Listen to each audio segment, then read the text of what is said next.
Good morning and welcome to your daily Gameface. I am Dr. Kim Lannon here on this midway through February day, and it's warmed up to almost a balmy 40. We had a little 5 inches of snow last night. I got people outside doing the snow blower, and I'm done with winter. 40? Did we get to 40? Where you are might not be 40, but I am in my home, and outside my home, it's 40. Wow. Good for you. Oh, and now you get to hear my cat that has a little dementia screaming in the background. And I can hear the cat because I have a new headset. It's like a whole new world. Deaf, and you're not going deaf. I know. It's one of the things, the only thing on me that's not failing right now. Lou's like, I come into the studio and Lou's like, I thought I was going deaf, but I really am not. It was my headphones. I love that for you. Old headphones. So yeah. Well, I love that for you, that you're not going deaf. So right out of the gate, Lou, we have so many things to talk about. Yes. The happiness is of the fact that despite the fact that the Patriots did not win the Super Bowl, it was a fantastic game. It was a beautifully played game on both sides. It was a tough game. Was it really? I do think so. Well, I do say we have for Patriot side, obviously, because you know what I do for a living. Yeah. We have a super young team, and look at where we were and where we are. And so if we keep with the theme of rising for the year and, you know, the year of you last year and now coming into rise, that's a team that reset their mindset immedately, got reset in general. They integrated Mike Vrabel and he integrated them as a team back into that space. They stood up, they stood out, and they evolved. And that doesn't mean you have to win the outcome, right? The outcome isn't the win of like what one would socially expect, but what's the win? The win is that they did a freaking spectacular job at doing the things. And man, they are team players. They are honored as a respectable team, lovely players. Like, did you see the end when like a couple of them went looking for each other from each side to like hug it? Like it just, the game overall was amazing. And and because it's my show, I can say what I want. Despite everybody's insanity around the halftime show, that was spectacular. I am a big fan of opera and things in foreign languages in general. And we have no problem listening to opera and the Macarena and all kinds of other songs over the years that we get out and dance our booty to, especially if we go on a Caribbean vacation or we do things that are outside of our comfort zone of the United States. And guess what? It was amazing and it was great. And I loved it. And so that's what I'm sticking with. And I loved it and it was fabulous. And well, and I don't care if anybody else doesn't agree with me. Well, there you go. Whatever. I wasn't offended by it. It was fabulous. The whole game was fabulous. I'm too old to enjoy that type of music. So you are not too old. Oh my God. Seriously? Yep. No, you were not. I haven't liked the song since 1983. My grandmother who's dead would be dancing to that. She loved, like, she was a salsa dancer. She was, and I'm not of any, well, actually, I have to say have descent of Spanish. So I could take an affront to people who have a problem with Spanish, but I don't, because you know what? I don't care. Because you know what I loved? I loved your own opinion, but I still love dancing to anything. And when people are like, it's not in English, I'm sorry, but if you're saying that, you probably don't go to the opera, but I'm not going to ask, Andrea Bocelli to stop singing in Italian, because you know what? When he sings, I still cry, and I don't have a freaking lick of Italian enough. I do have a little, but I don't have enough. But I certainly have enough Spanish to know exactly what Bad Bunny was singing, because I can speak Spanish pretty good. Nice. And so it was fabulous. So I was very inspired. I thought it was lovely. I loved Drake May's last quarter and a half. I love how the kid bounced back. Because he had turtle. He had a really bad first half, and I think he was nervous. Well, but he came back. Well, so I think he was nervous. He's young, obviously, but I also saw the glimmer, and not even to compare, but I will. But it's a loose comparison. You know how Tom Brady would always rally at the end? You could tell when Mike Vrabel talked to him. There was a moment where Mike Vrabel went over and did a little quick but, and then gave him a pat, and then he came back and he made a couple like amazing plays. I was like, there's what we're going to see. It's coming. It's what we're talking about. It's rise. It's resiliency. It's coming back. He didn't turtle. He didn't quit. He didn't walk off the field mentally or physically. He had a good fourth quarter. The end numbers weren't that bad. I mean, he didn't play well, but the end numbers weren't that bad. So I think so. I mean, he could have played to his ability better. That's how I'm going to say it. But at the end of the day, here's how I judge the athlete, judge loosely. The athlete at the end, when he's being interviewed, saying that he is so proud of himself and being part of that team and tearful, that is Rise. It's about his integrity, his it's not about, I didn't win. He saw it as a stacked win. So that's the key. He saw it as a stacked win for himself. And I was like, yeah, there's the integrity of what we're looking for, of how to take your Rise moments and not see it as all or nothing, not seeing it he found the silver linings in everything. And it was great. Yep. And the team did too. You don't hear, like usually after, like before the last 2 years, right? When we'd have press conferences and people were talking about how blah, blah, blah, and terrible and awful. Like, oh my God, nope, nothing like that coming out this year. It's like they came home to a big greeting, like, and everyone's just kind of on to the next year. Like, it's like, it's got that flavor of the Bill Belichick, but yet Mike Vrabel, like, because he's made them such a solid family again. Yes. That it's like, we're gone to the next. Yep. So I'm psyched for the new season already. I'm like, oh, it's February and we're freezing and we've got to wait till August. We got baseball first. Let's enjoy some baseball. I know, but there's some people that are not baseball fans. I understand, but nonetheless, here we are. So the other side of that is I had 4 awesome winners to the Super Bowl squares. So I gave out I gave out $2,500 out of the $10,000 I raised. So and the big end final quarter winner was Jen Syria, who I ran with in the marathon a few years back. And she's always a supporter. She's always out there on the course giving me my frozen oranges and my weird food items that I need. She shows up. She's even come back from Hawaii to give me these things on the course. So she won the $1,000. Nice. And then it was 400, 500, 600, then 1,000. So then we had Laura Costa won the first one. And then I can't remember which order it was, but it was Laura Costa. And then it was Ryan Adario won the next one. And I'm trying to give kudos to, and then Brett Pollock won. Great. And then Jen Syria. So great, all awesome supporters. And thank you for those of you who gave back to my charity from your winnings. Some people took them and gave back part. And I'm thankful, because not expected, but always encouraged, right? Because the money comes out of it to go back into it. So it's awesome. I'm still $2,500 now short of goal. So, and I'm getting ready to do my my gala. I'm preparing that. So that's coming at the end of March. So stay tuned, because it's open to the public, and I'm getting the arrangements all set up today for when the date and time is. So that will be announced, but that will be like a fun thing where we have entertainment and prizes and blah, blah, blah, blah. So, it will be fun. So, but I am encouraging people in the meantime, please go to my link and, give $25, give $50, give anything that you can, or give me $2,500. I'm still going to keep going. I mean, that would be helpful, or, $100, whatever you can give, $5. I don't care. I just need to get there.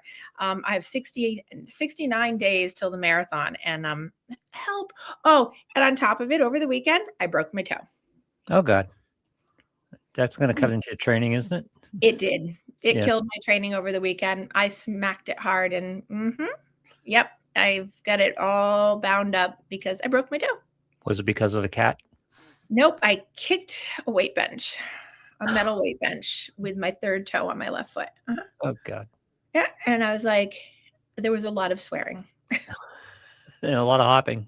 There was a lot of swearing. There was hopping to fall to the floor because it was that delayed thing. And then it was like, so, but that's okay. Adversity. And immediately I was like, oh my God, it's going to kill my running. I was like, here we go. There's always something. At least I raise money. But we rise above it. And this is the other plea for my begging. So I have 16 people on my team, and I don't know how this happened. I've never, in all the years I've done my running for 12 years and done all the fundraising and raised over hundreds of thousands of dollars for charities. My team this year, I'd say 60% of it, all of a sudden, I think that they're all together in something. I don't know them very well because they're a new team. I'm like the senior member of the team.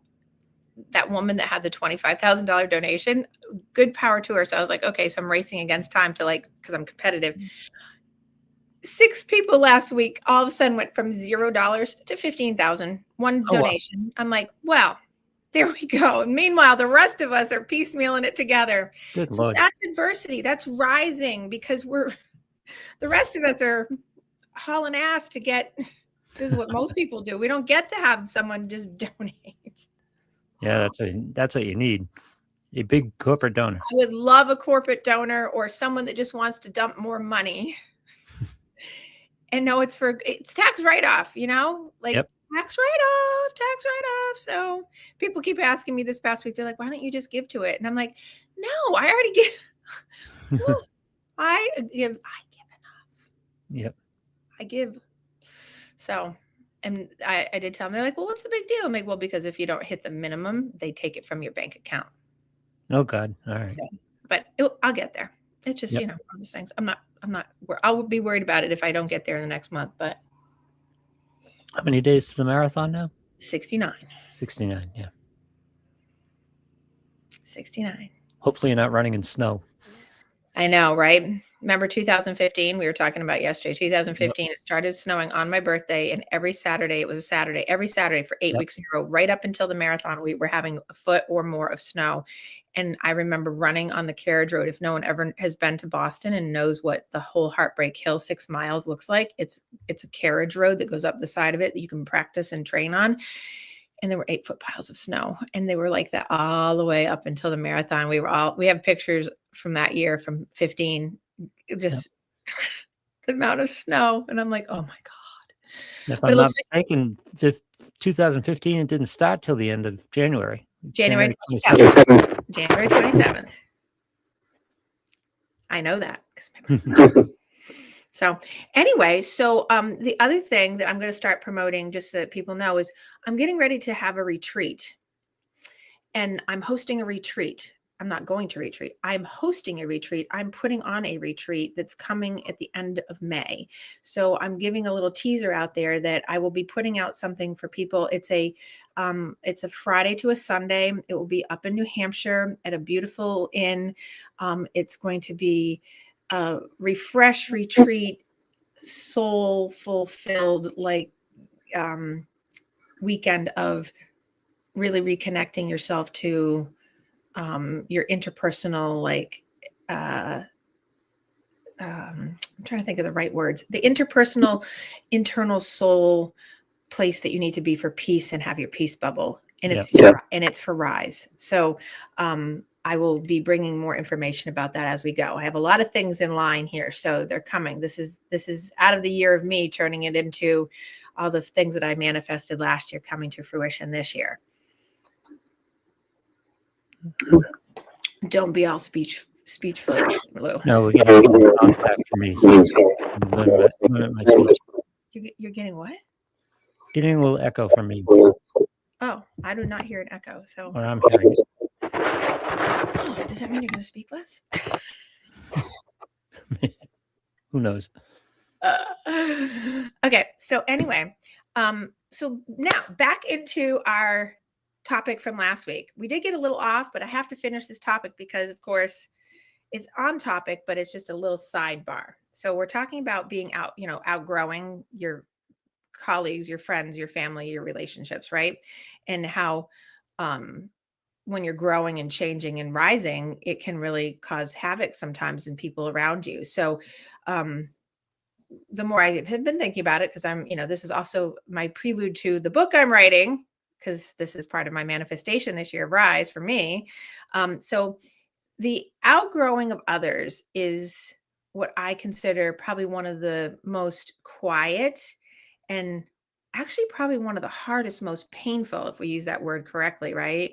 Or loosely. I'm using lots of loose words today. It's the most quiet yet painful forms of growth.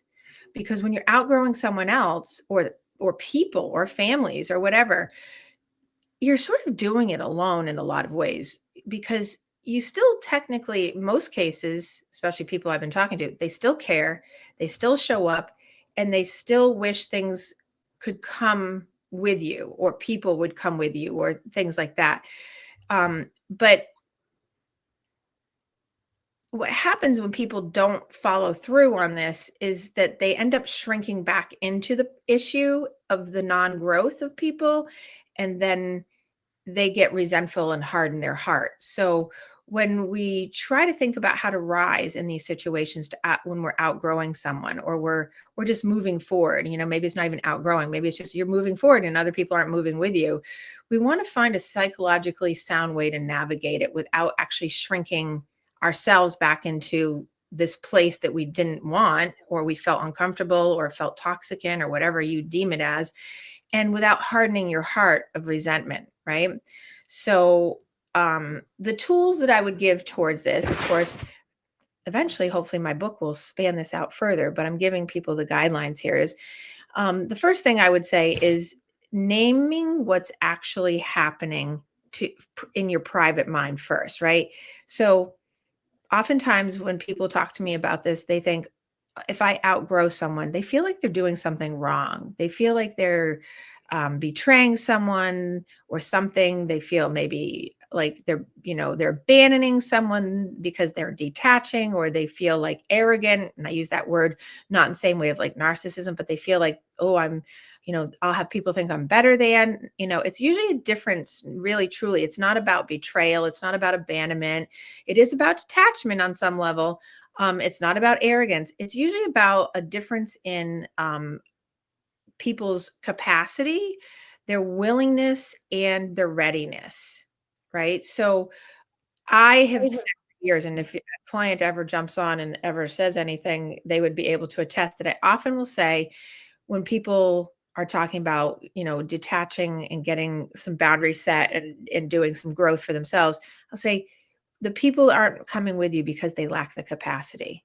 I've said that for years, 30 years of my career. I'm like, people lack capacity. When they can't meet you where you're at and you can't meet where they are at, somebody's lacking capacity. So if Mhm. you're growing and they're not, the easiest example, if you're growing and they're not, then they're probably lacking capacity in some respect. And many people do lack capacity. If we go back to talking about self awareness and being able to be one with themselves and interpersonally connected to oneself, some people can't do that.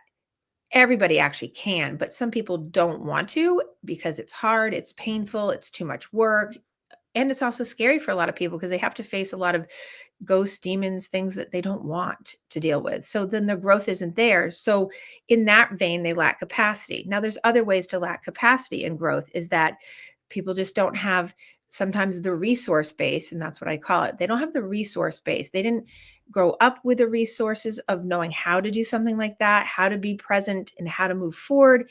They didn't grow up with resiliency factors and protective factors that make them feel like they could actually take those confidence leaps because they already have courage, because they don't recognize that they have courage. If we go back to 4 shows ago, so all those pieces are really important to being able, in your own mind, naming what's happening for yourself privately, and ask yourself things like, what have I learned or integrated that they haven't? Mhm. Right? What behaviors am I no longer willing to normalize to make it okay for me to stay in this like this? And where am I doing emotional labor that isn't mutual? Such an important question. Where am I doing emotional labor that isn't mutual?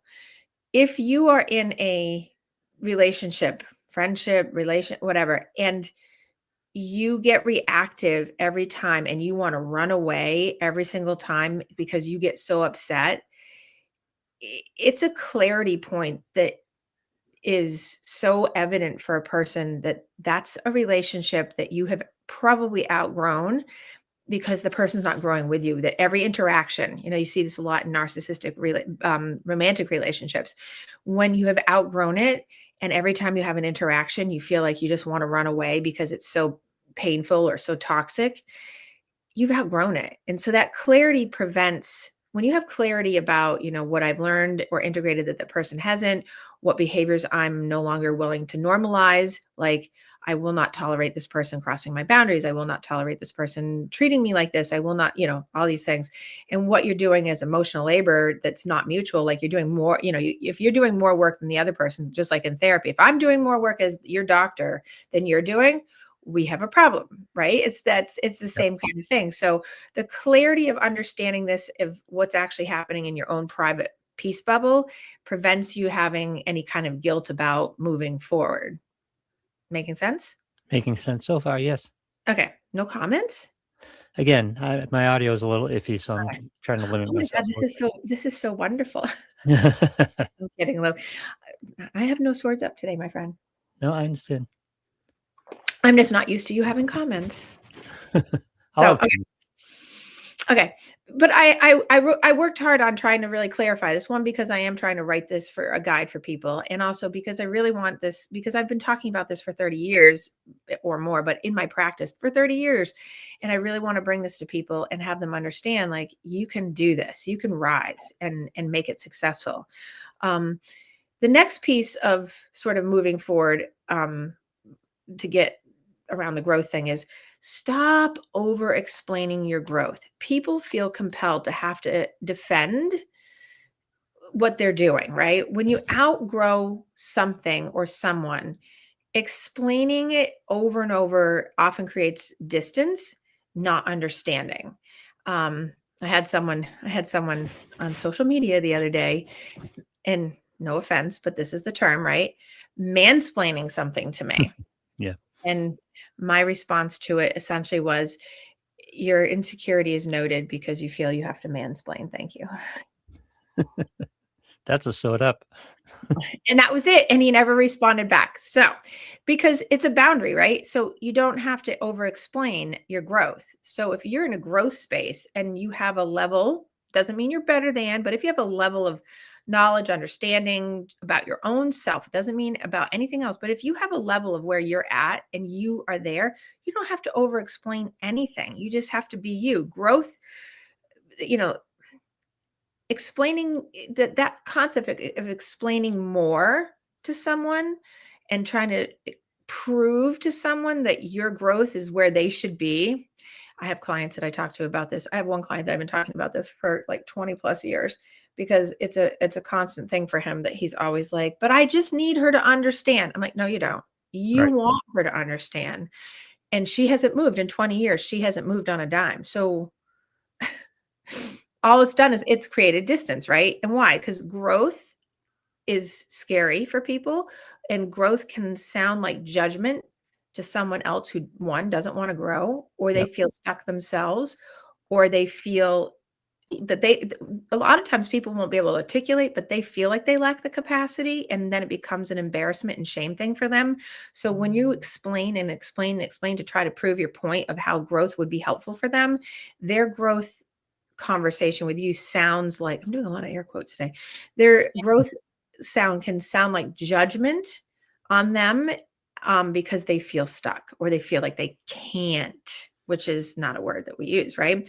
And also when a person starts sharing their insight because they're having growth and they're having change, it feels very threatening, to that other person or people, even like a team of people in a company, right? If you come in and you have a newfangled way of doing something that clearly is probably better, but people have been sort of going in a status quo, people don't like the threat of, um, the highlighting of something that might take them out, um, of the whole, you Right. know, Right. old pattern.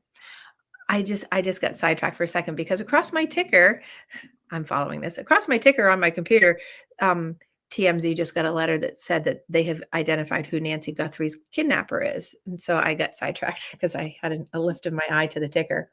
TMZ figured it out. It just says that TMZ got a letter identifying the kidnapper. So I can't click on it because I'm in the middle of my show, but you can, Lou, because you're not talking. So you can find out and let us know. Ryan asked a question that I wanted to get into, and I don't mean to derail you, but he's kind of down the line I wanted to go. He's talking about tackling this when you're in a professional capacity, and I wanted the question, you've talked about it when you are dealing with someone who is not following you with the growth and not rising to the growth level. Ending the relationship is obviously an option, but sometimes you can't. How do you deal with it if you can't?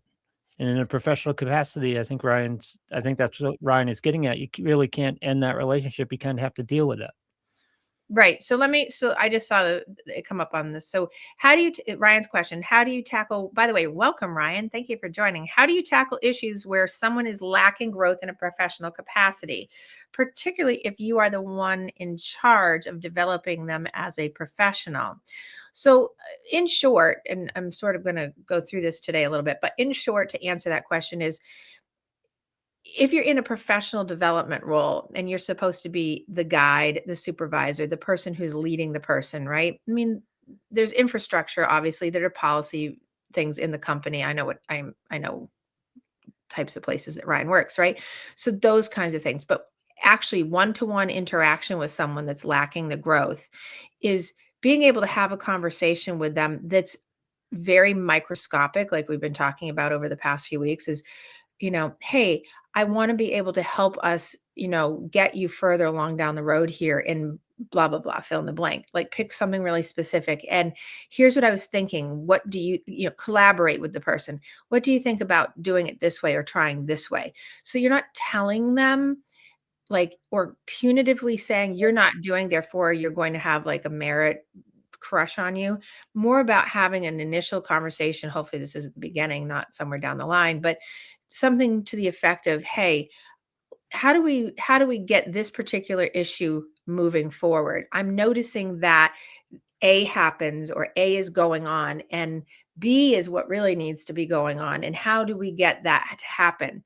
One, that actually sets up an environment where you find out whether or not the person has changed language, is willing to work with you, is willing to change, has any insight.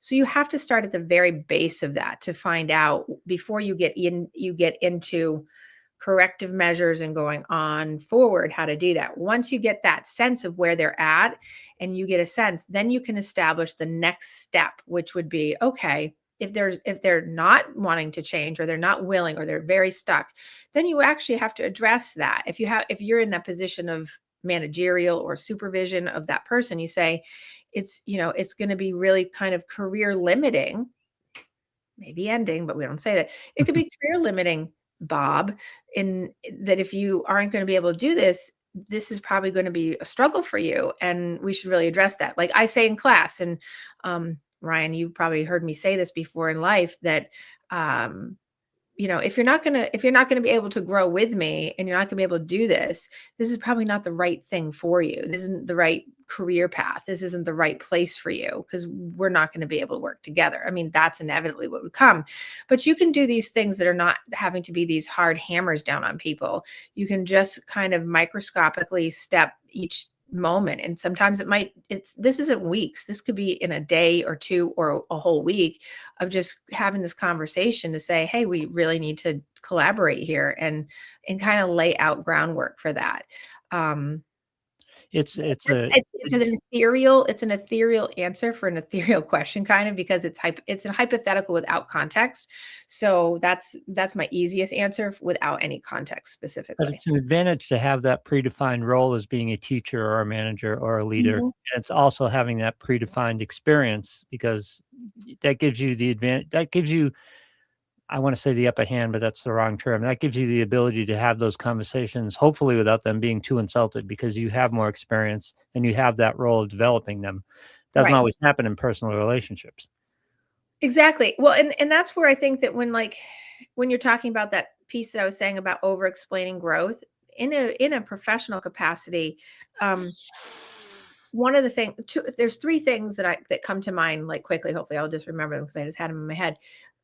Have really short, non-circular conversations with people. Yep. Like, right? That's a key for professional development is, shorter engagement without circular conversations. It's like much more like bounce, bounce, bounce, done, right? So it's say, done, right? And then you don't step in to rescue or fix or over function for that person. You square it out onto them. And then you have a very calm, consistent, very calm, consistent, without any debate. Here's where we're at. Here's what the expectation is. What are your thoughts? Collaborate, right? Yep. I think That's a big thing in management role is getting people to accept reality. In other yes, words, this is what you need to do. right, This isn't a debate. It isn't a discussion. This is what you need to do. right, exactly, And exactly. clear expectations help people develop and help them to meet those Well, expectations. when you lay out the expectations, that's fine, but it's about then how do you then articulate about how that person's not meeting those expectations in a way that's going to get them to move on it, right? So Ryan says, so use motivational interviewing Jedi mind tricks to get them to think that growth is their idea. Also, love career limiting terminology. Yep. Yes. Yes. Yes. I like the Jedi mind tricks. Jedi Yep. mind tricks are good. Yeah. Kind of what it is. It is. I mean, It's leading the horse to water. exactly. Yeah. And then you get establishment of whether or not the person is willing to go to the water. Yep. Because some people get really stuck and they won't move. Well, And that gives you an idea on a level. they What? prioritize being right over being accomplished or Right, accomplishing the goal. right. Well, because the ego gets in the way. Right. People's and reality manager get in the way of the whole thing. So Yep. yes. So hopefully that answered Ryan's questions. Yes. Excellent questions. I hope Ryan was here when I announced that he won. Oh, I don't know. I know. I hope that he heard me announce his name from Congratulations, one Ryan. of my supporters and winners of my Super Bowl squares. Okay. So the next part, I'm drinking my coffee. So the next part that to add on to when, the quiet part of outgrowing, okay, is I call it grieving without romanticizing, right? So that when we outgrow something, our job, our friends, oh, good. He was. You're welcome, Ryan. Thank you. When we outgrow something like Ryan was talking about, like a job or a person in the job is being outgrown or the job is outgrowing the person or a relationship, whatever, right?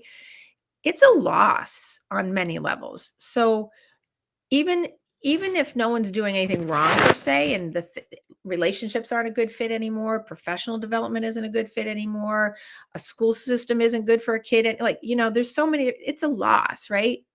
Even if no one's doing anything wrong, it still comes out to a loss. So we have to think sometimes of these things as being grief, right? The version of the relationship that you'd hope for, that you hope would evolve, didn't, and so that's a loss. Um, we had mutuality, we had shared language in the job. I'll use Ryan's example. Maybe we're not speaking the same language. So now we thought we were, but now we aren't. So now it's time to move on. The future that we had imagined together in this job, the future that we saw for you or you saw for yourself just isn't there. So now it's like, okay, we're grieving what was, and we have to grieve what was without rewriting history to justify leaving or staying.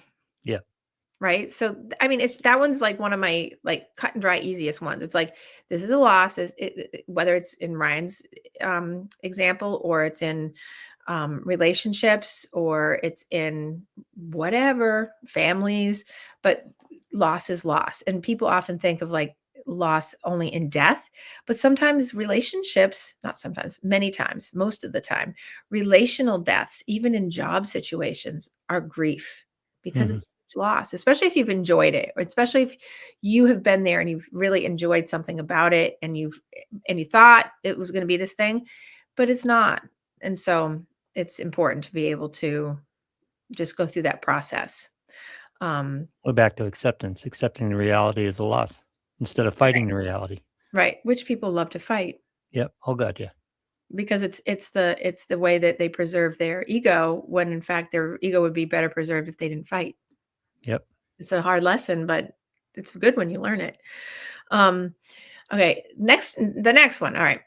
Offer This is okay. If the relationship matters, it's so important to offer a clear, non-coercive, notice I say non-coercive, so that's not a leading. We're not leading, right? It's important to do a clear, non-coercive invitation to the person to join you and not sell it to them. That means don't force them, right? So, and out of that, what happens next will tell you everything. And here's an example of what I would say. So I'm approaching. I'm going to try to use Ryan's a little bit here because it's business related, right? Yep. I'm approaching you with a real honesty to repair the situation that's going on so that you can have better success here in the company. And I'd love to grow in that direction with you together. And if you're open to it, I'd like to help develop that with you. Yep. Open Sounds like corporate invitation. speak, but yeah. Well, because I was doing it for Yeah. Ryan's. If you do it for a relationship, it would be just like telling someone, I'm approaching our relationship. This is for romantic relationship. I'll convert it. I'm approaching our relationship now with only repair in mind. I want honesty. I want integrity. I want mutual repair. And I'd love to grow together with that.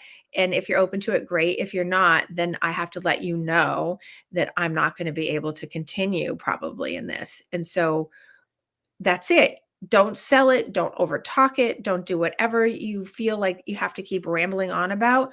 Just that's it. And what happens next, whether it's in Ryan's example or the one I just gave for romantic relationships, what happens next will tell you a lot. It will be the response the person gives will tell you. And based on that response, you'll know where the growth will be. You learn a lot through the steps I'm laying out about how people are going to go with you or not, right? Yep. Yep. Okay. Man of many words. I love it. Okay. So I wanted you to get through your point before I brought up the next point. okay. I got to my point. One of the ways to do this, I think, initially before you have that conversation, which is always difficult because people are defensive. Yes. If they're pulling behind you, they're defensive. Yes. And you get it. You're always kind of threatening their ego. We talked about this a little bit last week. Modeling is a great way to start this discussion. Yes. Yeah. Yes. Just model the behavior for them, and hopefully they accept it and pick up some cues from it and go forward with it. Right. And because modeling, well, yes, you still can have the resistance in the modeling because people often won't want that. But here's why I said, I think last week in the show, that if all of a sudden I can hear people doing dishes in the house. Hold on, please. Is it the cats doing dishes? Yeah, the cats are doing dishes. It's kind of cats I want. Yeah. Modeling is like you can do therapy for a whole family with one person in the room because you can teach your client how to be their best self. They can rise, and by doing that they can go home, and when they do something different and they start to do different pattern, they're consistent and all the things I'm saying, that often will change the dynamic in a household, that people will come along with you. It also happens in businesses, which is why industrial organizational psychology, when you have a top down hierarchy, if you can get a top set of people to model behavior that they want, that is healthy, often the company will change, which is why IO is so good. The problem with modeling is a great way to start this, to go about this, but it's tough for the person who's the crab being pulled back into the bucket, because sometimes they haven't developed quite enough resilience to continue to maintain their level while they're being dragged back. Right. And and that's the thing. So I want to say something about that. It's on topic, but it's a little bit about the crab in the bucket. Oftentimes people who are the ones being pulled back by the crabs in the bucket, the one that's trying to get out, if they can get out, that means probably they got out by sheer oomph, right? Or they got out because they do have the resiliency. The other side of it is the crab in the bucket that keeps getting pulled in is because they don't have the resiliency, and they end up feeling the guilt. They fall in themselves because they don't have the confidence. They have courage because they're trying to get out, but they don't have the confidence built. They don't have the lack of fear fully, which who does, but they really don't have the lack of fear to bypass the fear to say, I'm still getting out.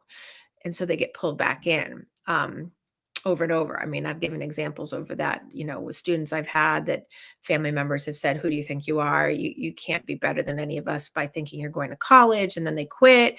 Like, they have it in them, but the strength of the group of other crabs pulls them back because they don't want, they're Yeah. hurting so bad. They're grieving. They're the ones that don't want to move. So there's power in the numbers. So you really, Modeling works both ways, right. positively and negatively. So you have to really have the internal fortitude, and you have to have a support system around you. Even one person, I call them the yummy person oftentimes. You have to have someone that's yummy enough to say, "You're doing a good job, kid. Keep going. Don't worry about it. Let them be," right? And be able to keep going. Which brings me to my next point. Adjust your proximity, not your Mm, integrity. yep. Adjust your proximity, not your integrity. Outgrowing does not require cutting people off, right? Doesn't mean jump out of the bucket and leave them, right? It often means just changing your distance. Get out of the bucket. They're still in the bucket. You can still go visit, Yeah. but you're just not going to get back in the bucket, right? So options like um, if you're in a relationship, same relationship, lower your expectations. I remember years ago, someone was a colleague was sitting with me, and we were all talking about like relationship counseling and couples and things like that. And she said, I just tell all my clients to lower their expectations. And I was like, I had a hard time with that at first because, and I had to ask her, I'm like, what do you mean by that? Because I mean, obviously, intellectually, I know it, because it didn't sit right with me because I was thinking about why would we lower our expectations? Because that means lowering your integrity or changing your integrity. But it's not. It's change your expectations. When you know the deal, change your expectations so you don't get disappointed and take care of yourself. Yeah. Not expect to have another person take care of you. Doesn't mean that you might not find someone else down the line to take care of you in the way that you deserve or expect. But in certain circumstances, you can have the same relationship, but you have to adjust and lower the bar, Yeah. And right? just again, it's back to acceptance. You just accept the way they are. I mean, an old friend used to say, "You can't blame a pig for having a short neck." It's like people are Right. just people are just who they are, and if you accept them for who they are, you can lessen their grip on you and lessen their ability to pull you back in. Exactly. Yeah. Exactly. Which, and how do you do that? So that first thing is like lower the expectation, but also have fewer deep disclosures to them. Don't utilize that person as your confidant because they're not going to hit your mark. They're not going to meet you where you're at. They're not going to maybe understand you. They're not going to be able to give you a back and forth mutual. There'd be no mutual reciprocity of depth. And you see that a lot in relationships, right? But Um, if you apply that context of who they are to what they're saying, sometimes that lessens its impact on you. exactly. Like, yeah, Right. that's just who And she is. Yeah. what? That's just who they are.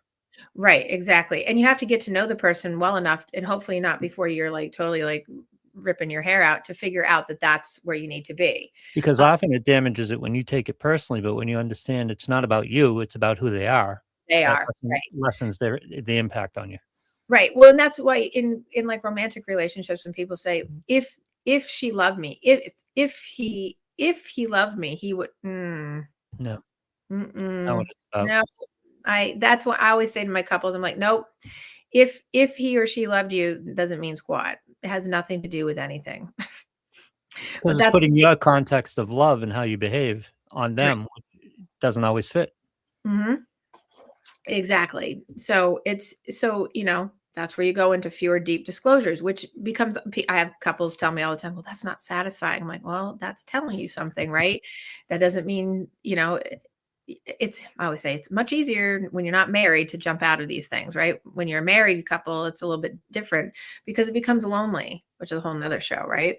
Right. Um, when you're doing this, adjusting your proximity, not your integrity, structure your time that you give up. Now, this is that mental space bubble. Structure your time so you have less open ended intimacy. We're not talking sex, we're talking Yep.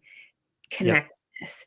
Limit it so that your open ended time isn't going to end up blowing up because you feel so disregarded or not appreciated or whatever it is that you're feeling in it.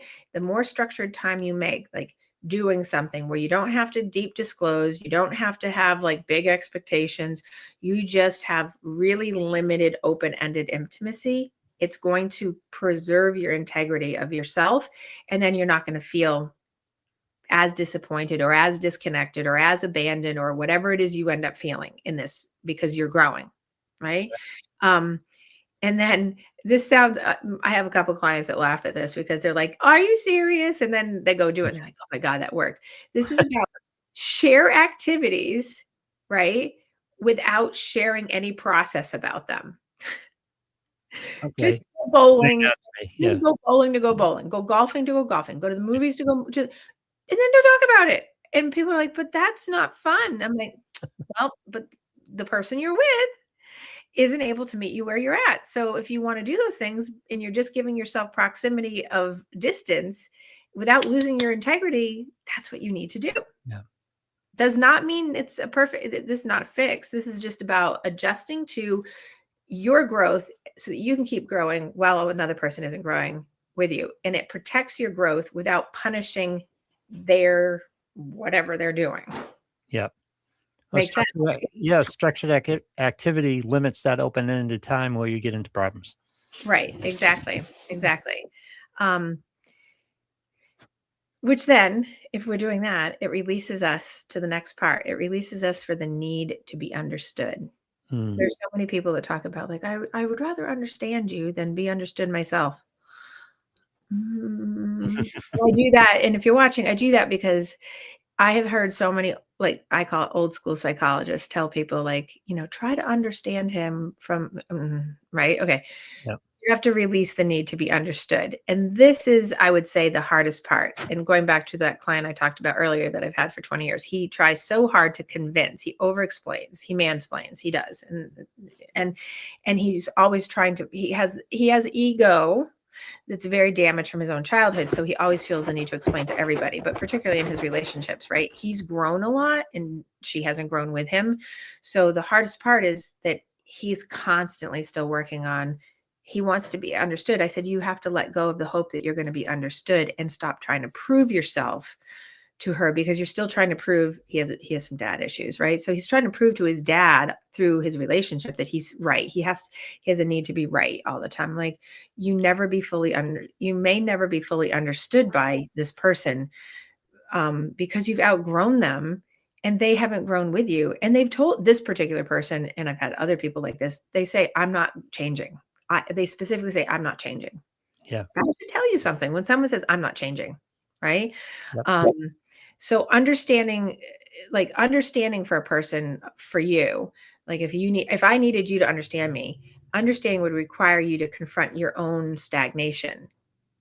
People don't want to do that. No. Right. And my growth disrupts the role that you're playing in my life. And that bothers people. So they'll be less likely to want to understand you because they're threatened by it. It goes back to that. So you do not need someone's comprehension to make you legitimate in your evolving. It's down to your gains have to be internal. Your gains have to be accepted by you. So Right. you don't start seeking that external validation, because Right. that's what gets you into trouble. Exactly. And that's one of the things where, this is why I say this is the hardest part, because this is where people sort of get to, and then they sort of quit because they look so hard for the atta girl, atta boy, like, because they want to be understood. And when they don't get understood, they get stuck in a loop. And then they have that circular thing. Like, if you only understood, if you only could see that I'm right, if you only came with me, if you only did no, because now you're losing your peace bubble. You're spending mental energy, losing your integrity, becoming part of theirs. And you don't need their understanding or comprehension to make your growth legitimate or okay. You can evolve and not have to have them come with you. Mm-hmm. But there's the grieving, right? It's like, but I want them to come with me. I know, I understand, but that's not, it's an acceptance piece there. Like, I know you're a hopeaholic, right? You want what you want and you hope that that's how it's going to be. But that's, if you're in this position, it's probably not going to happen. Well, the path to internal validation is tricky. It's hard. Not many people get there. Right. But you need to, that's where your peace comes from, internal validation. Exactly. And so in releasing yourself from the need to be understood, you have to then watch for some warning signs. And so if you are in that mode and you're stuck because you got into that spot, there are warning signs to make sure you keep going in your growth so you don't get stuck and then backslide, right? Um, and these signs are so that you don't step back further and start like back at the beginning or slide, right? Um, so these are the things that will signal whether or not you have to take a step back further distance from them, right? Is if you feel smaller after interactions with them, there's a sign, Yep. right? If you so for instance, I won't say who because I know that some of these people listen, but these are the things like if I write my book, I have to wait because they have to die first. Yep. But so there are people, and actually it's gotten better.